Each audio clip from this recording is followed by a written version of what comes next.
Кымбаттуу көпбөрү оюнунун сүйүүчүлөрү, бүгүн бизде финал Кара Суу жана Алай эки командалары бүгүн Ош шаарынын Көпбөрү федерациясынын кубогу үчүн ат салышмакчы. Улакчылар оюн талаасына ат майданына чыгууда жана калыстын ышкырыгы чаңырып, бир нече мүнөттөрдөн соң финал башталмакчы. Анықтан түз эфирден алыстабаңыздар.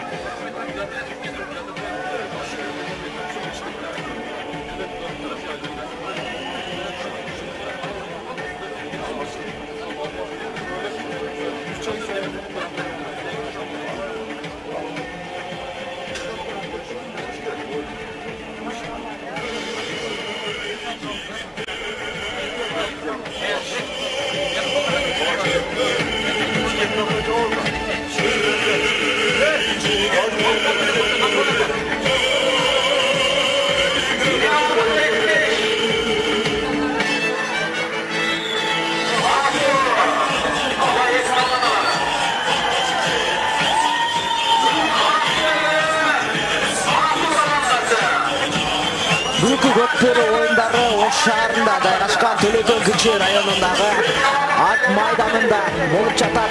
Финалга Кара Суу жана Алай эки командалары чыга алышты. Оюнчулар бири-бири менен салам айлык алышып, андан соң улак ортого ташталмакчы.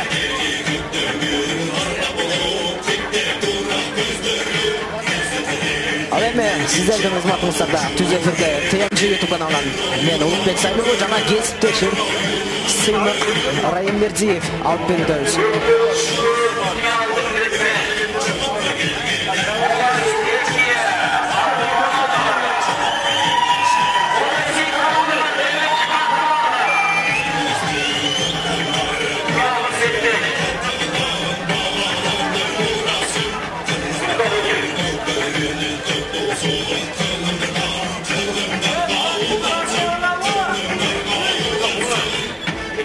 Улакчылар да элдин батасын алып оюнга киришүүгө кетишти.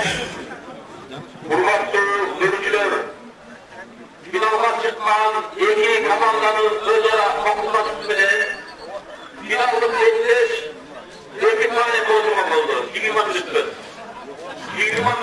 Алып баруучу билдиргендей, бүгүнкү финалдык беттеш буга чейин 3 бөлүккө бөлүнөт деп айтып жатышкан, бирок командалар өз ара келишип финалдык оюндар эки гана бөлүк, 20 мүнөттөн 2 бөлүк болорун айтышты. Жана оюн башталары менен эле улакты аутка чыгарып жиберишти.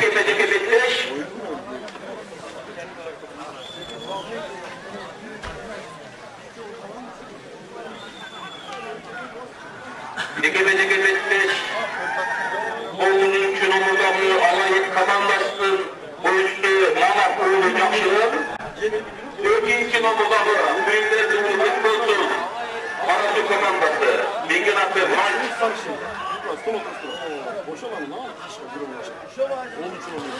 Кара Суу командасы кызыл аралаш формада ойун алып барышууда. Ал эми жалаң кара түстөгү команда кызыл баш кийимчен команда болар. Алай эки командалары ортодо эңишүү.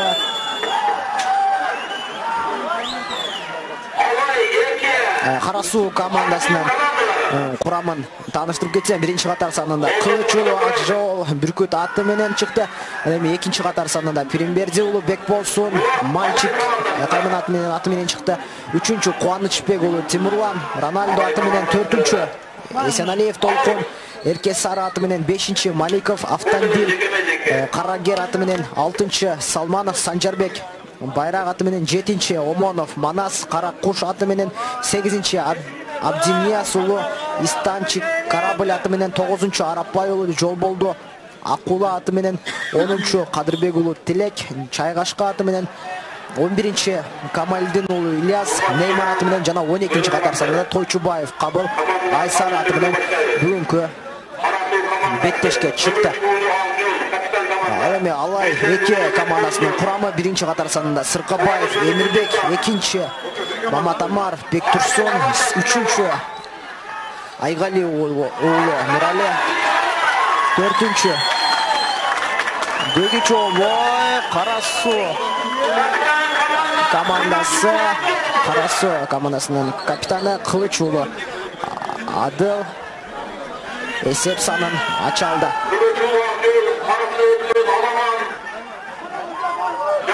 Ал эки командасынын курамын таныштырууну улантам. 5-чи катар санында Ырысбек уулу Давид, 6-чы Ырысбек уулу Элмырза, 7-чи Бөрүев Нурсултан, 8-чи Борончу уулу Бактыбек, 9-чу Манап уулу Жакшылык, 10-чу Усенов Исламбек, 11-чи катар санында Ашырбай уулу Бакаев, 12-чи катар санында Торегелди уулу Кенжебек. Эсеп саны боюнча Карасу Көкбөрү командасы алдыда арылда. Эсеп саны 1-0. Дагы бир чабуулга чыгып көрүүгө аракет кылат. Тилекке каршы бул чабуулу ийгиликтүү болгон жок. Команда буга чейинки жарым финал оюндарында Карасу командасы Төлөкөн командасы менен беттештен финалга жолдомо алды. Ал эки командасы Карасу командасынан финалга жолдомону ала алган болчу. Буга чейинки беттеш 3-чү орун үчүн болгон. Алай кечирсиңер Каракулжа жана Төлөкөн командалары 3-чү орун үчүн беттешкен. Ал оюнда 8-2 эсебинде Каракулжа командасы 3-чү орунда 3-чү орунга ээ болду жана 3-чү орунга коюлган 40 000 сом байгени өз куржундарына салып кетишти.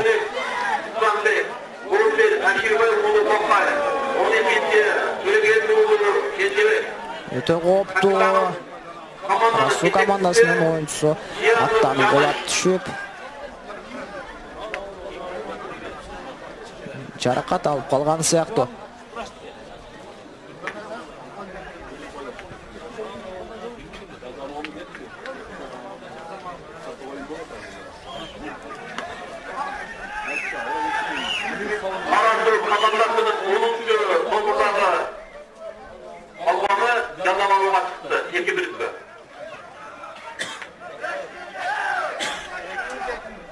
Beş minut bol vakit deneyse bari bir koyup gelsin. 20 minutta da olsun.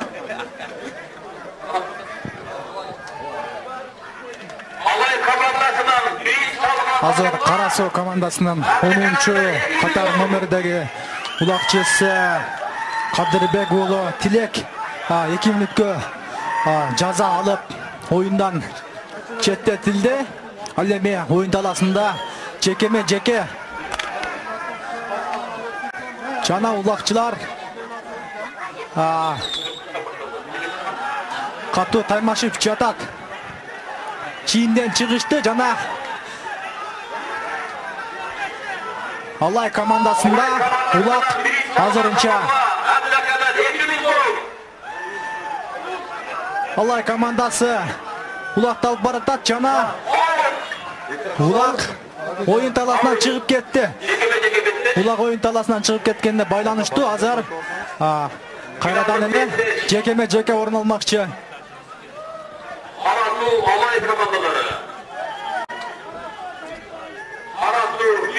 Эсиңиздерге сала кетсек, азыр Карасу жана Алай эки командалары ойноп жатышат. Бул оюндун финалдык бөлүмү. 1-чи, 2-чи орун үчүн кыл чайнашкан беттеш болуп жатат. Жекеме-жеке жана 2-чи катар санындагы Карасу командасынын оюнчусу жана анын атаандашы 9-чу номердеги Алай командасынын оюнчусу улакты эңип алды. Жана өнөктөшүнө өткөзүп берди.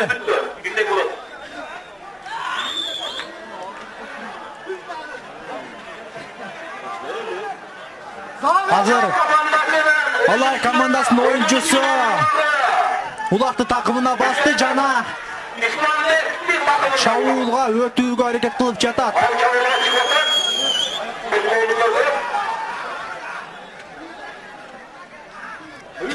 Ал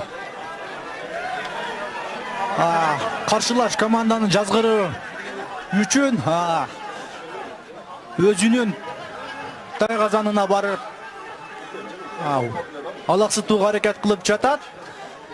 Жана азыр оюн кандай өнүгөрүн чогуу көрөбүз.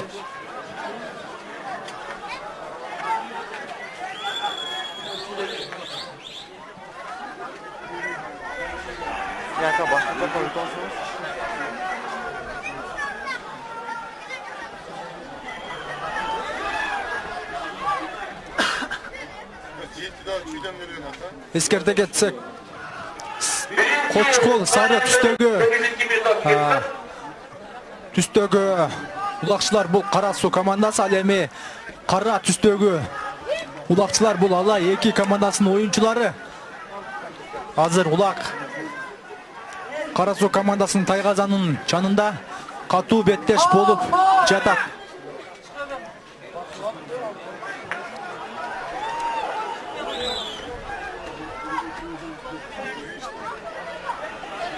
Кара Суу командасынын оюнчусу Тарагасак команданын капитаны Кылыч уулу Акжол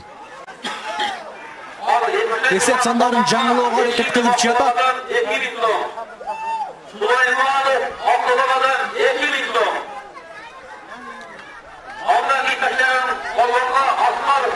Мына жок улак тайгазанга түшпөй калды жана Кара Суу оюнчусу аттан чыгылып калганын көрдүк. Ал эми азыр улакты Алай командасынын оюнчусу алып баратат жана улакчылар оюн таласынан чыгып кетти. Биз азыр кайрадан эле жекеме-жекеге күбө болсок болот. Алай командасынын биринчи алган салымына мамлекеттен 2000 сом.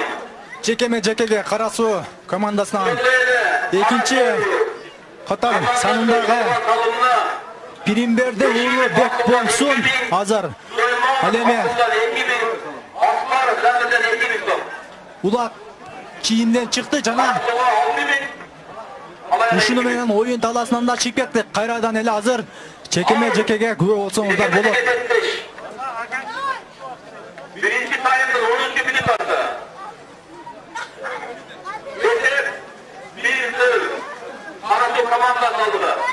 Кара Суу командасы 1-0 эсеби менен азыр алдыда баратат.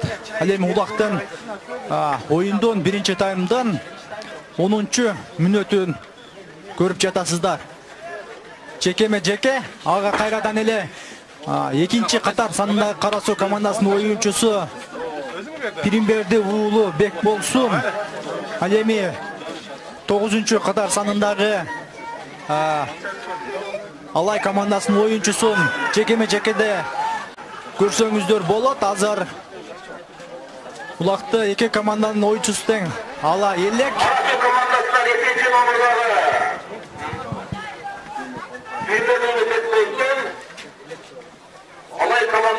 Алай командасынан 9 катар санындагы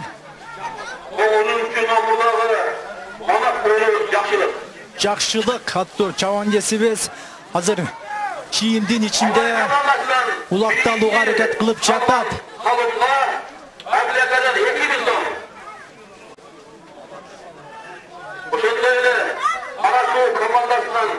Улакчылар кийимден чыкты.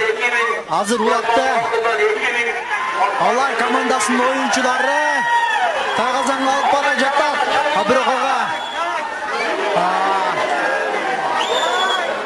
ушуну менен улакчылар оюн таласынан кайрадан чыгып кетишти. Ал эми эрежеге ылайык оюн таласынан чыгып кеткенден соң жекеме-жеке орун алмакчы. Finallık destek.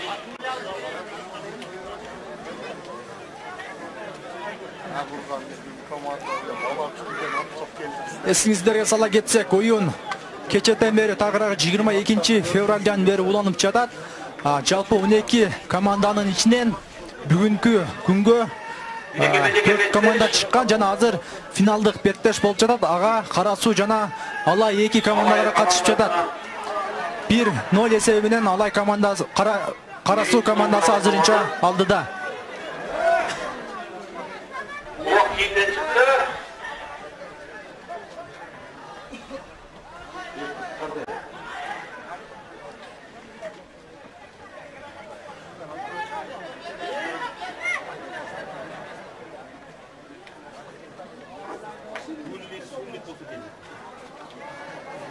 Oyundu hazır Kara suu komandası Alay komandası öz esebin canılay aldı. Tagıragı esep 1-1 hazırınca komandalar teң baracak. Biz bu jaktagı görүүчүлөрдөн Alay komandasынын сүрөөчүлөрү көп экенин күбө болуп жатабыз.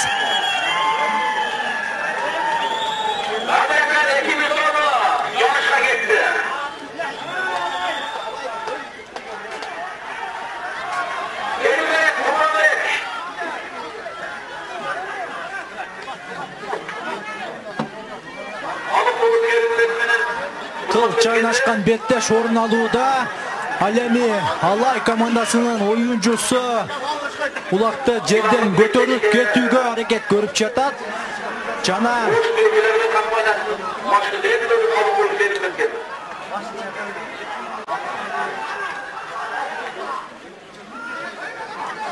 азырынча эч бир команда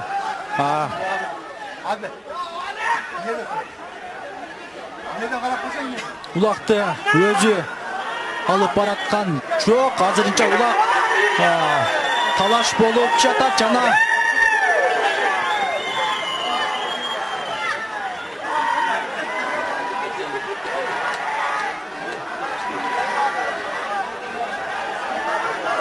Кара Кулжа командасы Алай 2 командасынын оюнчусу улак оюн таласынан чыгып кетти. Калыстын белгиси жаңырды.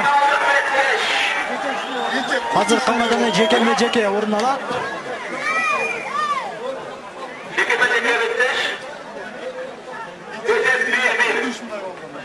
Эсеп 1-1 жекеге Кара суу командасынан 3-чү номер катар санындагы оюнчу ал эми Алай командасынан 9-чу номердагы улакчы оюн көрсөтүп жатат. 3-чү номердагы Кубанычулуу Тимирлан чабуулда. Азыр финалдык беттеш уланып жатат. Жана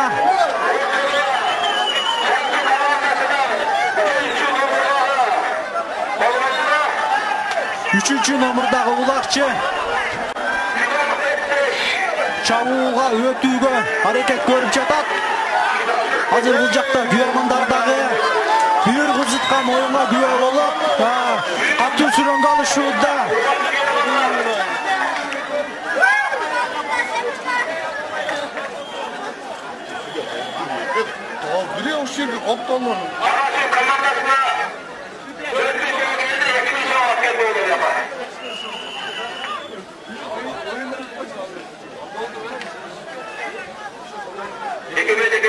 Жеке беттеш орун алып жатат. Ага Кара суу командасынан 3-чү катар санында кайрадан эле биздин 3-чү катар номер санындагы улакчы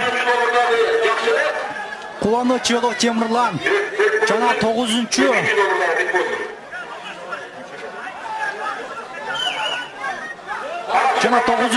номердеги Алай командасынын оюнчусу улакты такымына басты жана чабуулга чыкты. Ал азыр Тайгазанга көздөр бара жатат.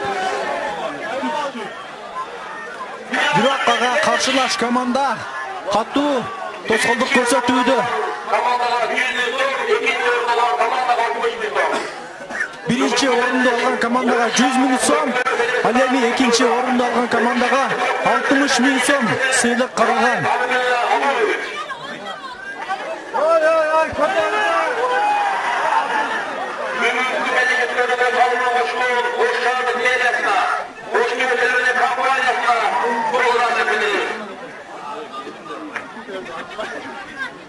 Урматтуу көрүүчүлөр, сиздер бүйүр кызыткан оюнга күбө болуп жатасыздар. Эске салсак, финалдык беттеш, бул азар беттеш оюнда Кара Суу жана Алай командалары, ал эми Кара Суу командасынын оюнчусу Улакты өз такымына басты жана аны биз Улак оюн таласынан чыгып кеткенин көрүп жатабыз. Азыр биринчи таймдын 18 минутасы, Улактын биринчи таймдын бүтүшүнө 2 гана минута калды.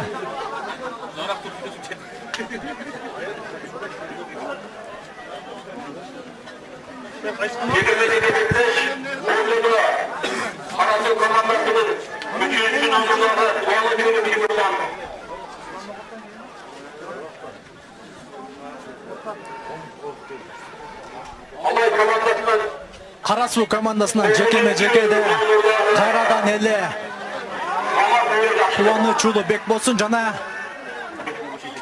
Алай командасынан Жакшылык 9-катар санындагы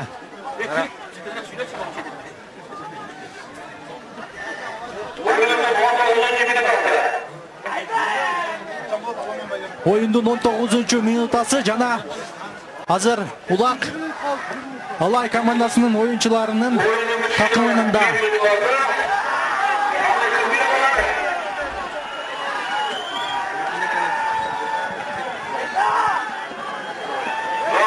Азыр улакчылар чийиндин ичинде жана жекеме-жекеде башка улакчылар кирүүсүнө тыюу салынат.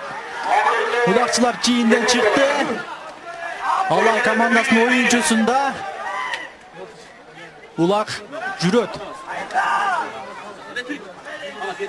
Ne çakırdın? Erkenken geçen ay aklım son sen çıkardın. Ne kadar 2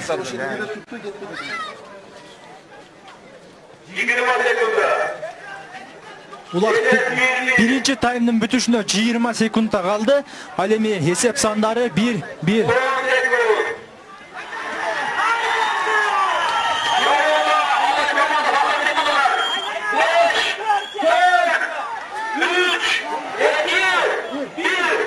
Birinci tayм ayağına çıktı. Bir neçe minutlardan ikinci taymga күбө болосуздар. Бизден алыстабай туруңуздар.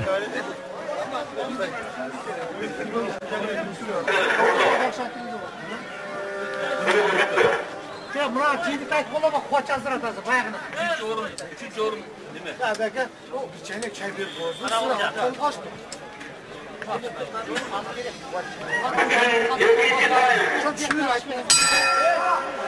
İkinci taym başlandı. Hazır ulakçılar oyun dalasından sırtqa çıkıp geçişti.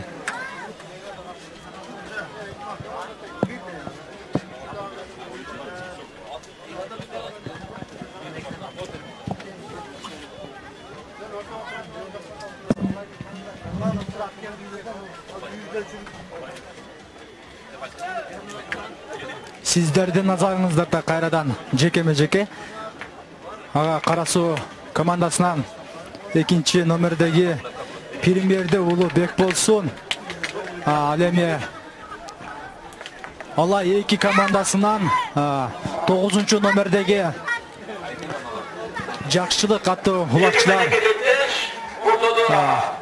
чыгууда. Ал эми мен сиздерге Кара Суу командасынын оюнчуларынын курамы менен тааныштырып кетсем, биринчи номердеги команданын капитаны Кылыч уулу Акжол, экинчи Премьерди уулу Бекболсун, үчүнчү номерде Кубаныч уулу Темирлан, төртүнчү номердеги Женалиев Толкун, бешинчи номердеги Маликов Автандин, алтынчы номердеги Салманов Санжарбек, жетинчи номердеги Омонов Манас, сегизинчи номерде Абдильяз уулу Исманчик, 9 номердеги Арапбай уулу Жол болду, 10 номерде Кыдырбек уулу Тилек, 11 номерде Камилдин уулу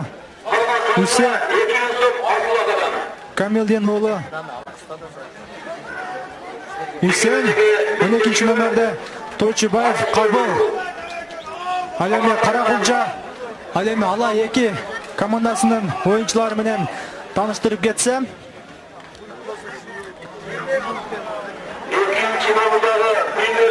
Биринчи номердеги Саргыбаев Замирбек Эмирбек, экинчи номердеги Мамат Раимов Бектурсун, үчүнчү номердеги Айтмамат уулу Нурдөөлөт, төртүнчү номердеги Абдыразак уулу Жаныш, бешинчи номердеги Рыспек уулу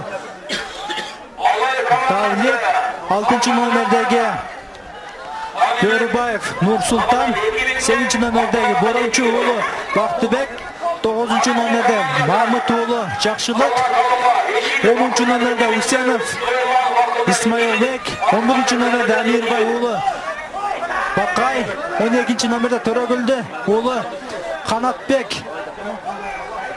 Ал эми азыр жекеде Кара Суу командасынан 2 номердеги Улакчы жана ала эки командасынан 9 катар санындагы улакчылар оюн көрсөтүп жатат.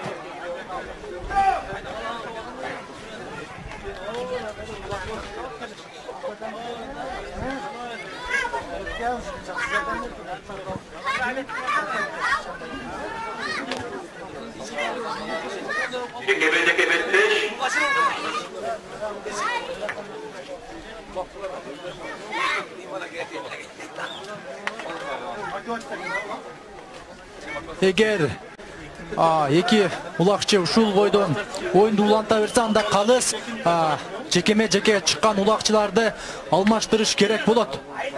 Дегенге чейин оюнчулар жекеме-жекеден чийиминен чыгышты жана азыр удакты тартышып барачат жана оюн талаасынан чыгып кетишти.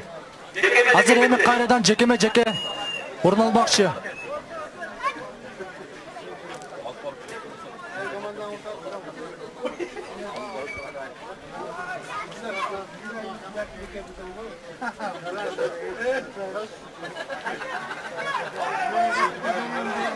Жекеме-жеке беттеште Кара Суу командасынан 2 номердеги Пиримберди уулу Бекболсун, ал эми Алай командасынан 4 номердеги Абдыразак уулу Жаныш. Кара Суу командасынын оюнчусу Бекболсун улакты такымга басты жана азыр ал чийинден чыкпай туруп бышыкталып алды. Жана улакчылар чийинден чыкты. Ал эми улакты талашып жатышат.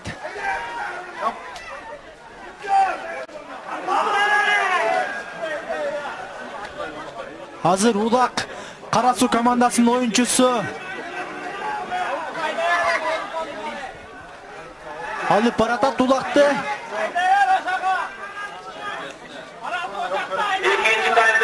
Жана улакчылар оюн талаасынан чыгып кетишти.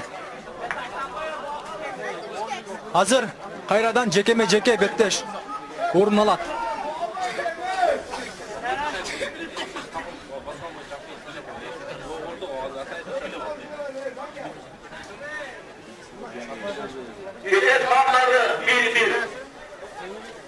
Азырынча эки команданын тең упайлары тең 1-1. Кайсыл команда birinchi болуп эсеп санын жаңылай алат. Өз оюңузду комментарий бөлүгүнө жазып коюңуз.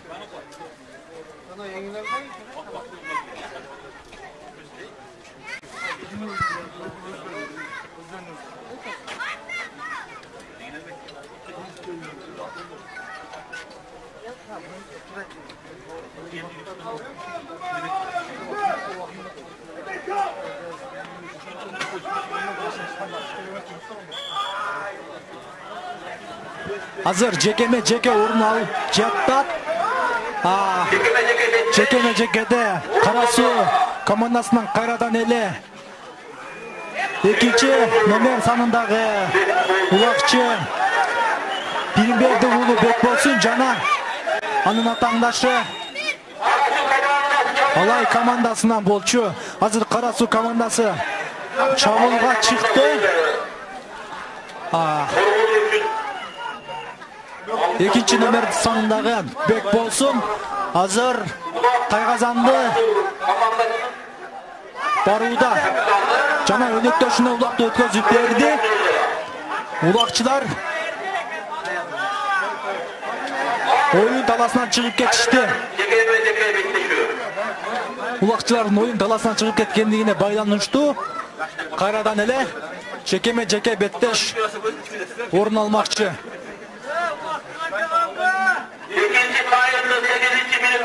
Азыр экинчи таймдын 8-мүнөтү уланып жатат. Сиздер жекеме-жеке беттешке көрө болуп жатасыздар.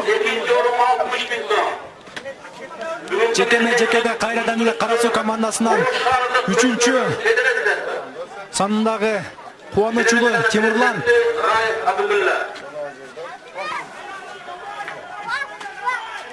азыр эки команданын оюнчулары улакты өз такымдарына басууга аракет кылып жатышат. Ал эми кайсыны салып кетиши мүмкүн.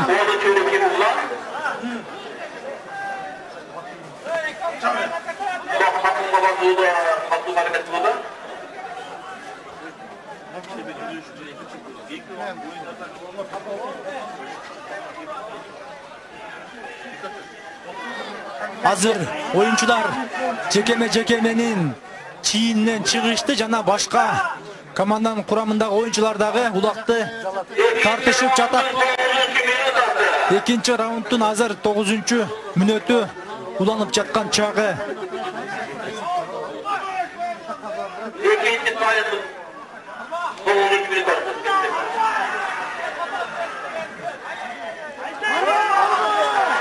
Азыр 4-чү катар санындагы Алай командасынын оюнчусу улакты өз такымына басты жана ал эсеп сандарын жаңылоо үчүн Тайгазанга улакты алып баратат.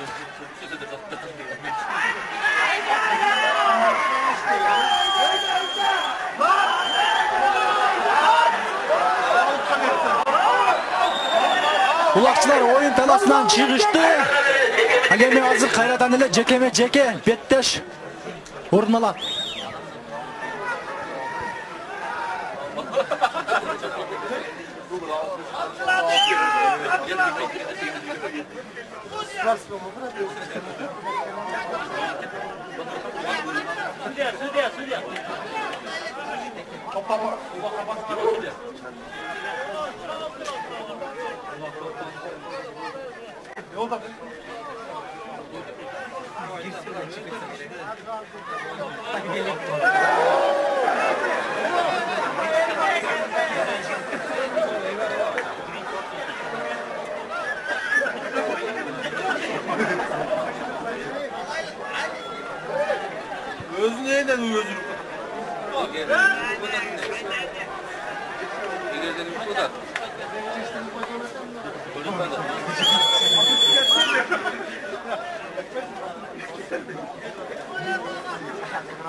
Ортодо кайрадан жекеме-жеке беттешүү, ага Карасуу командасынын жана Алай эки командасынын оюнчулары чыгышты. Азыр 3-номердеги Карасуу командасынын оюнчусу Куанычулы Тимурлан. Жана анын атаандашы Алай эки командасынын оюнчусу. Алай командасынын оюнчусу 10-чу номердеги Үсөнов Исламбек жекеме-жекеде беттешүүдө. Азыр Алай командасынын оюнчусу Үсөнов Исламбек oyun улакты такымына басты жана анын такымындагы улакты Карасуу командасынын оюнчусу алууга аракет жасап жатат.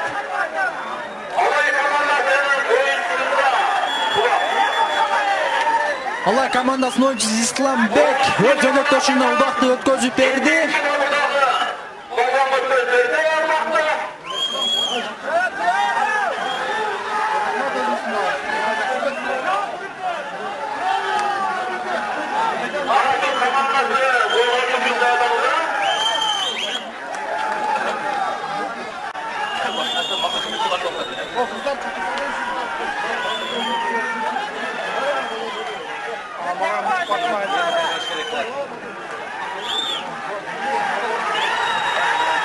Азыр Алай командасы чабууга чыкты жана Тайгазанга жакындап баратат. Азыр 7-чи номердеги улакчы Тайгазанга жакындап баратат. Ал эми Тайгазанга улакты сала алабы? Жок, Тайгазандан алыстап кетти.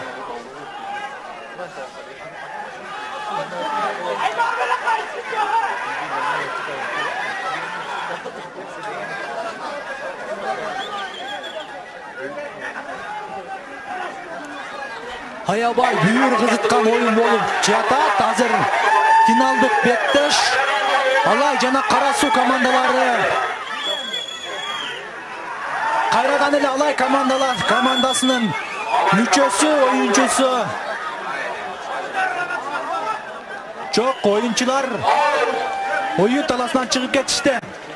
Азыр кайрадан жекеме-жеке орун алмакчы.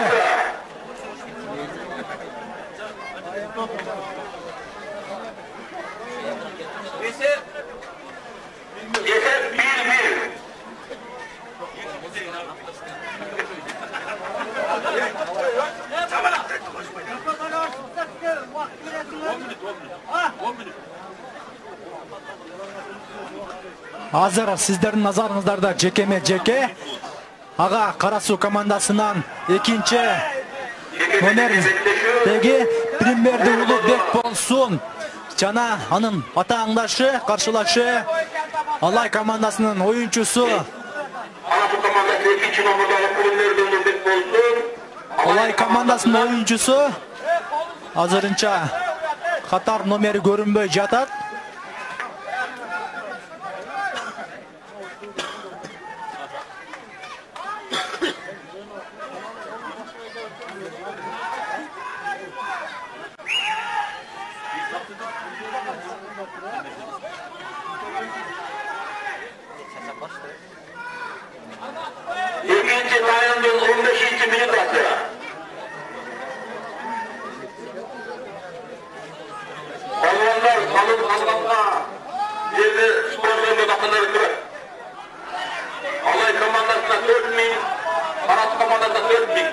Алай командасынын оюнчусу улакты өз такымына басты жана анын каршылашы Бек болсун улакты алуу аракетин көрүп жатат, бирок ага карабастан чийимден чыкты жана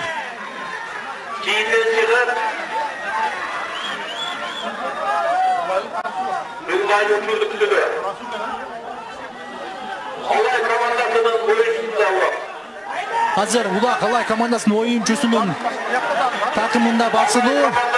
Азыр ал чабууга чыкты жана Тайгазанга жакындап баратат. Тайгазанга жакындап баратат.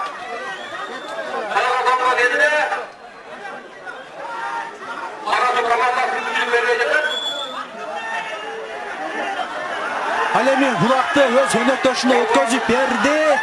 Азыр бүйүр кызыткан улактын 4-номердеги улакты оюн таласынан чыгарып жиберди жана кайрадан жекеме-жеке орун алат.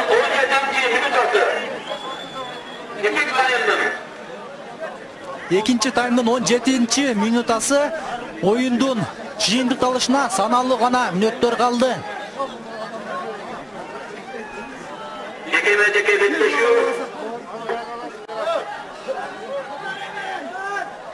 Азыр жекеме-жеке беттешүүгө күбө болуп жатасыздар. Ага Кара Суу командасынан экинчи катар санындагы Пиримберди уулу Бекболсун жана Алай командасынын оюнчусу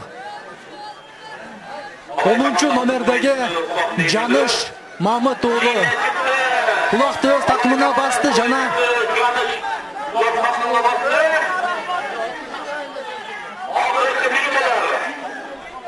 акыркы минуталарда ал оюн эсебин жаңылай алалы. 4-номердеги улакчыга өнөктөшүнө улакты өткөзүп берди жана азыр улакчылар Тайгазанды көздөй барып жатышат. Бирок Тайгазандан бир топ алыстап кетишти, оюн таласынан чыгып кетишти.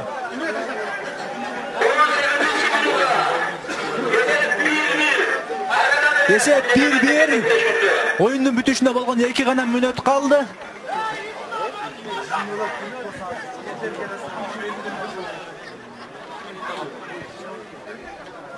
Кайрадан жекеме-жеке ал эми ага Кара Суу командасынан 2-номердеги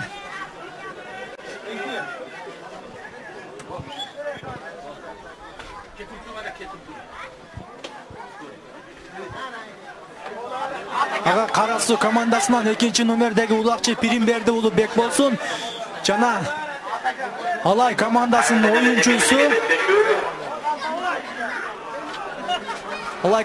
оюнчусу ага каршы чыгууда. Экинчи номердеги Пиримберди уулу Бекболсун жана 10-номердеги улакчы өз өнөктөшүнө улакты өткөзүп берди. Азыр Алай командасы чабуулда.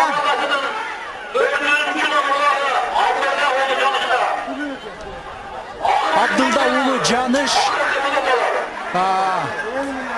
улакты азыр алып жүрөт жана бул жакта көрүүчүлөр дагы катуу сүрөнгө алышууда. Бүйүр кызыткан улак жана Алай командасынын оюнчусу улакты Тайгазанга алып баруу аракетин көрүп жатат. Кара Суу командасынын оюнчулары аябай катуу каршылык көрсөтүшүүдө. Ал эми азыр эсеп сандарын жаңылууга мүмкүнчүлүк болобу? Жок.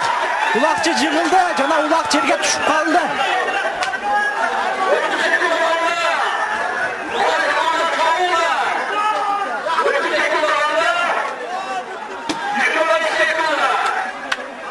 Улактын жыйынтыкташына саналуу гана секундтар калды. Ал эми бул убакытта кайсы бир команда Тайгазанга улакты сала алабы? Жокпу? Көрөбүз.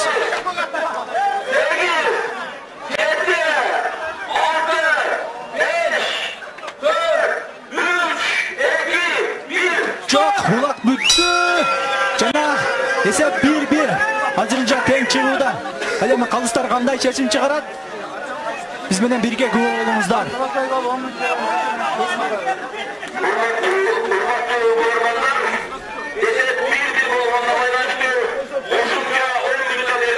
Азыр эсеп тең 1-1 болуп калгандыгына байланыштуу кошумча 10 мүнөт убакыт берилет.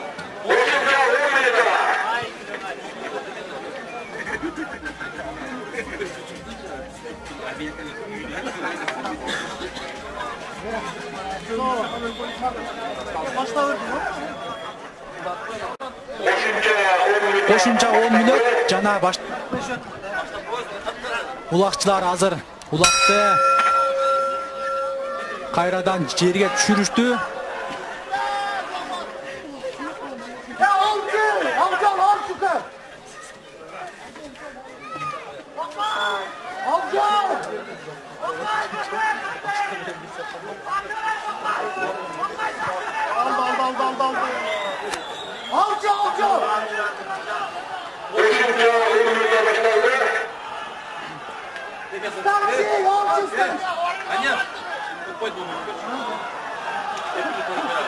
Азыр улакта Кара Суу командасынын капитаны Кылыч Улуу Акжол өз такымына басып алды жана азыр ал улакты Тайгазанга алып барууга аракет көрүүдө.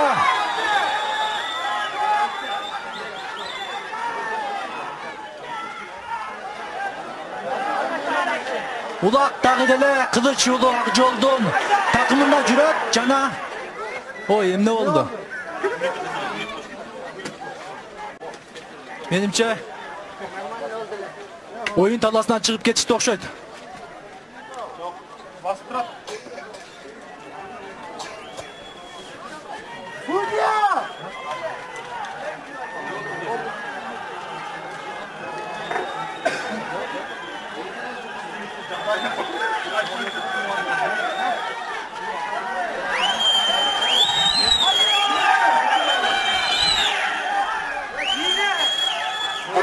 Азыр түшүнүксүз абал жаралды.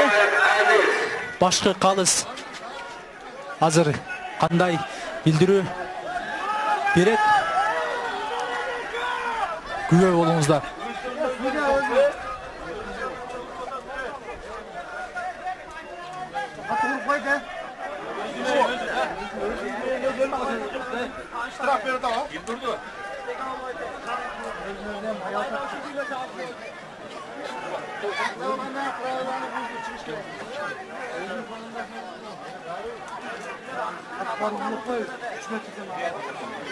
O bunu ketmedi de oşun için özüne özü bulur.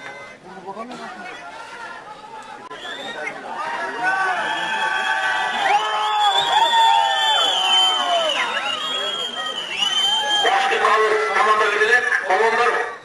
Азырынча башкы калыс команда бере элек.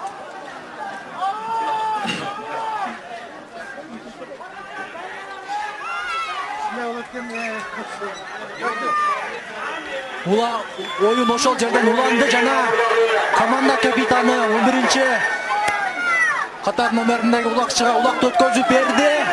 Кара Суу командасынын оюнчусу улакты Тайгазанга алып барууга аракет көрүүдө жана эсеп сандарын жаңылап мына эсеп 1-2 Кара Суу командасы өз эсебине жаңылай алды жана бул чемпиондукка эң чоң мүмкүнчүлүк Кара Суу командасы 2-1 эсебинен азыр алдыда.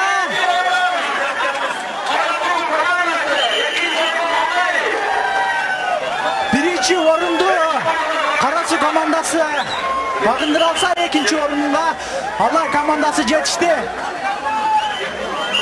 Эсеп 2-1 Кара Суу районунун командасы кайрадан күйөрмандардын кызуу колдосуна эге болууда.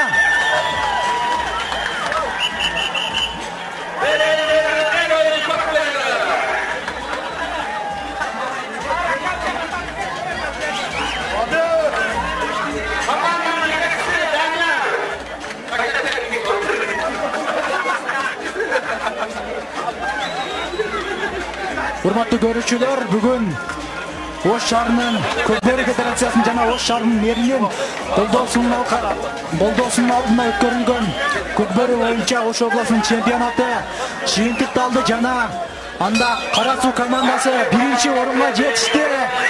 Ал эми 2-чи орунду Алай, 3-чү орунду Төлөйкө, 3-чү орунду Кара Кулжа Ынтымак, ал эми 4-чү орунду Төлөйкө командалары ээлей алды. Эске сала кетсек, бул оюнга жалпысынан 12 команда катышкан болчу.